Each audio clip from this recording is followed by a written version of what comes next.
80 शब्द प्रति minute start.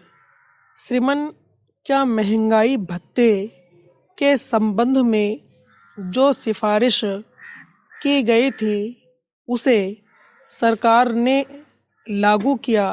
क्या उस सिफारिश को लागू करने के लिए जिस प्रकार की मशीनरी की स्थापना की जानी चाहिए थी वह की गई?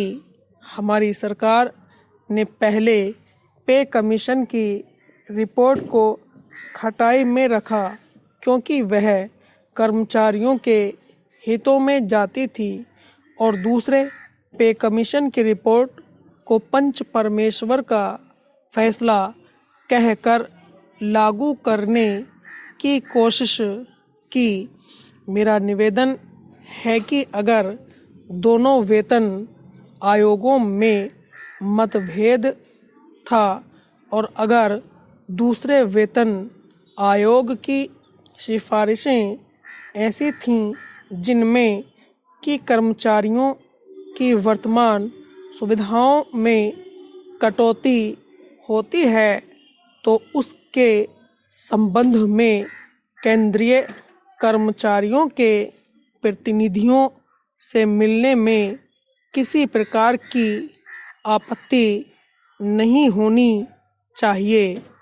ज्वाइंट काउंसिल ऑफ एक्शन बाद में बनी जब इस सदन में वेतन आयोग के रिपोर्ट पर विचार हुआ और एक प्रश्न के रूप में वित्त मंत्री महोदय से पूछा गया कि क्या आप केंद्रीय कर्मचारियों के प्रतिनिधियों को बुलाकर बात करेंगे, तो वित्त मंत्री ने साफ इनकार कर दिया। उन्होंने कहा कि बात जो होनी थी वह पहले हो गई, अब तो रिपोर्ट आ गई है और हम उसे लागू करेंगे। मेरा निवेदन है कि यह रवैया बहुत ही गलत था और इसलिए केंद्रीय सरकार इस हड़ताल को निमंत्रण देने के लिए जिम्मेदार है। मैं समझता हूँ कि हमारे प्रधानमंत्री जी जानते थे कि वित्त मंत्री जी ने केंद्रीय कर्मचारियों के प्रतिनिधियों से मिलने से इनकार कर दिया है।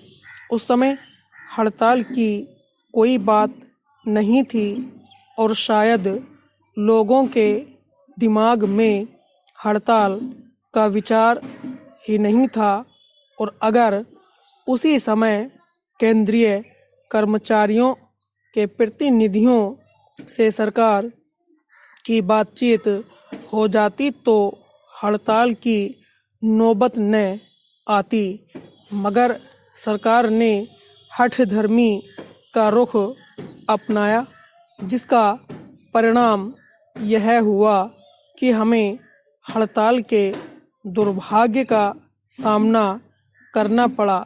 मैं हड़ताल को दुर्भाग्य कहता हूँ।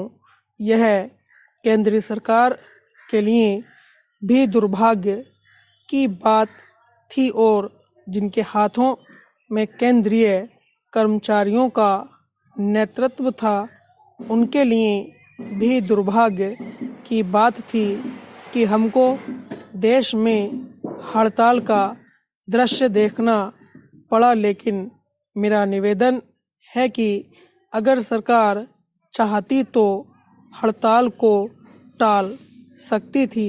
मैंने केंद्रीय कर्मचारियों के नेताओं से बातचीत की।